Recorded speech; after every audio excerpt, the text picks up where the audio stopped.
नमस्कार, मैं हूं मिथिलेश कुमार। आप देख रहे हैं समाचार भारत। और लोकसभा के साथ साथ विधानसभा का भी चुनाव हुआ है और मतगणना के बाद समाजवादी पार्टी के दिग्गज नेता डॉक्टर शिव प्रताप यादव के पुत्र को समाजवादी पार्टी के सुप्रीमो अखिलेश यादव ने भरोसा जताते हुए गैसड़ी विधानसभा से प्रत्याशी घोषित किया था। और उसके बाद इन्होंने पूरी तरीके से दमखम से चुनाव लड़े और मतगणना के बाद 9,437 वोट से विजयी हुए। हमारे साथ राकेश यादव। सबसे पहले तो समाचार भारत की तरफ से राकेश भाई, आपकी जीत की बहुत बहुत बधाई, हार्दिक शुभकामनाएं। इसके लिए मैं आपको धन्यवाद देता हूं और मैं गैसड़ी की जनता और साथ साथ बलरामपुर के सभी वासियों को मैं धन्यवाद देता हूं, जो उन्होंने नामांकन से पहले और नामांकन के बाद जितना हमारा सहयोग दिया और पल पल में हमें सहयोग करते रहे। आज उसी का नतीजा है कि 4 जून को हम गैसड़ी की जनता के बीच में खड़े होकर के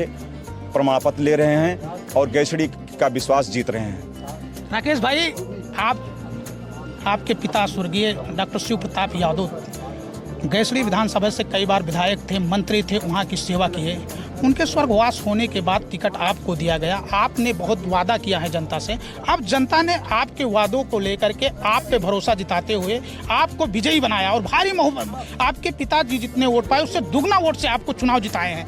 अब आपका विकास का मुद्दा प्रमुख क्या रहेगा? शुरू से अंत तक समाजवादी पार्टी ऐसी एक पार्टी है जो विकास के रास्ते पर ही चली है और विकास के नाम पर ही वोट मांगा है। चाहे हमने समाजवादी पेंशन दिया हो पूर्व में, चाहे 108 102 एम्बुलेंस राष्ट्रीय अध्यक्ष जी द्वारा दिया गया हो, इस सरकार के द्वारा सारी योजनाएं बंद कर दिए गए हैं। उसी को हम लेकर के जनता के बीच में गए हैं। मुझे विश्वास है कि क्या नाम है, उस लड़ाई को मैं आगे बढ़ाऊंगा और जनता के विश्वास में हमेशा बना रहूंगा। और पीडीए और इंडिया गठबंधन के जो कार्यकर्ता लगे हुए थे उनको भी हम धन्यवाद ज्ञापित करेंगे।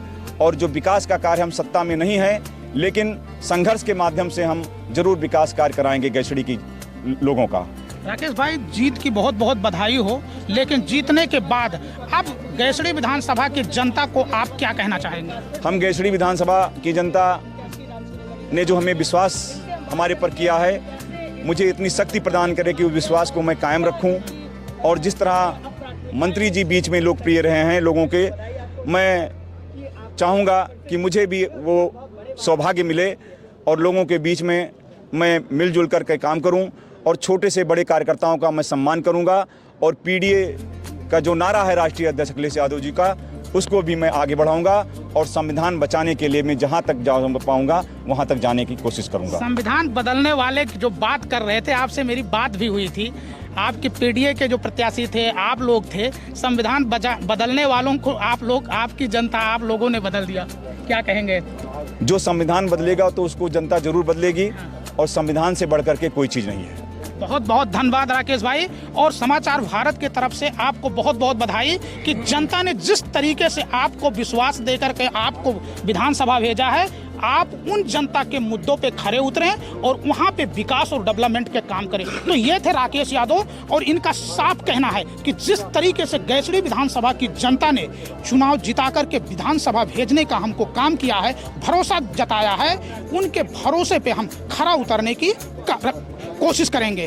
क्योंकि गैसड़ी विधानसभा से स्वर्गीय शिव प्रताप यादव 2 बार मंत्री, 2 बार विधायक थे और अब उनके पुत्र पे राकेश यादव पे वहाँ की जनता ने भरोसा जिता करके विधानसभा भेजा है। और अब देखना होगा, राकेश यादव तो दावे तो बहुत कर रहे हैं विकास के, लेकिन समाचार भारत की पैनी नजर रहेगी इनके विकास और इनके कामों को लेकर के। फिर इनसे सवाल करेगी कि जनता ने जिस तरीके से आपको चुनाव जिताया था, क्या आप उनके वादों पे खरा उतर रहे हैं कि फिर उन्हें धोखा और गुमराह करने की बात कर रहे हैं? मिथिलेश कुमार, समाचार भारत, बलरामपुर।